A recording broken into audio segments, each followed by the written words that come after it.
The debate tonight is like a freeway with a lot of bad drivers going somewhere terrible in a hurry.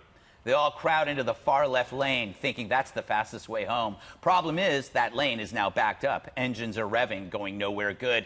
If only one or two candidates checked their side views and saw that vacant middle lane and hopped right in, they'd race right to the front. That's the thing about sanity. It's attractive to the rest of us who've seen where that other lane goes. Now, that movement to the middle lane would make sense, except for the cops, i.e. the media, who will ticket you for any infraction that might come with expressing any moderate views. Racism, sexism, any ism, those are the labels the press flings with gleeful abandon. No wonder the new Democratic Party now defends MS-13, Antifa, and rodents. That's where the far left lane takes you, which is where you find all the sheep for now, in that lane, bleeding away, mistaking the attention from the press for the desires of America. Instead, it only represents the screechiest voices of the press and social media, who are now the loudest voices of the party.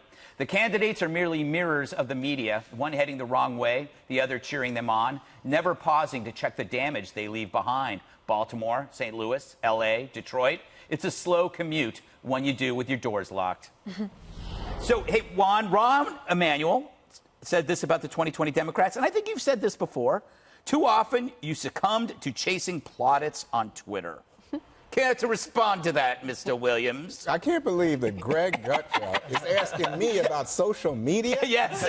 Mr. Social Media? Yes, yes. Is that right? Yeah. No, but Call Rahm management. Rahm has, that's what you've been saying, though, that Twitter, if the candidates thought for themselves and instead of chasing the Twitter activism. I mean, the problem for me is I come from a time when campaigns really were about news cycles as opposed to sort of impulsive expulsions of thoughts and trying to get attention by doing push-ups in airports and going to the dentist, right? So, but it works. The problem is that these things have real impact. I mean, you look at what happened today.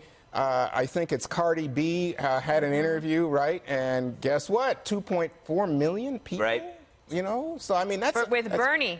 Yeah. So, I mean, that's unbelievable to me. You are a big Cardi B fan, so that's going to influence you. Words. You know all the words. Can you recite some? I admire her. Like, unlike some celebrities who will just be like wear a T-shirt and do an ad or something like that. Yeah. She sat down. She's doing interviews. She's thoughtful.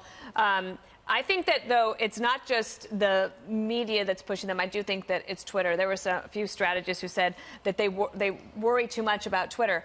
Well, the thing is, like, if you think about Joe Biden, on Twitter, he gets trashed. Right. But he keeps going up in the polls. Still goes up, So, and in some ways, I think Rahm Emanuel is exactly right. But then I wonder, wait, is he the establishment that's going to be proved wrong? Yeah, which is what happened before. That's true. What do you think, Jesse, man of high hair? I want to talk about Biden's predicament. That's tomorrow.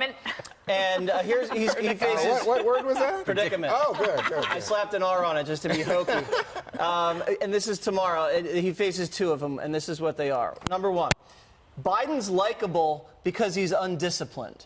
Yet he has to be disciplined in order to survive. Yeah. Because what we all like about Joe is that he's so gaffe-prone and loose, and he's backslapping and grabby and says the wrong things all the time. But he has to be near perfect tomorrow in order to get by. And I don't think you can kind of turn that switch off after 70 years. The second thing is, when Biden is attacked, he gets super frantic and defensive and starts spitfiring all of his legislative rundowns for the last 3 decades. And it comes off as extremely crazy and uptight and wild and defensive, but he needs to remain calm when he's attacked like that. But Trump's in his head because he's supposed to be Sleepy Joe, so he can't act calm. He can't rise above it and act calm and sturdy and steady, or else the Sleepy Joe nickname will stick. Your time's up. Interesting psychoanalysis.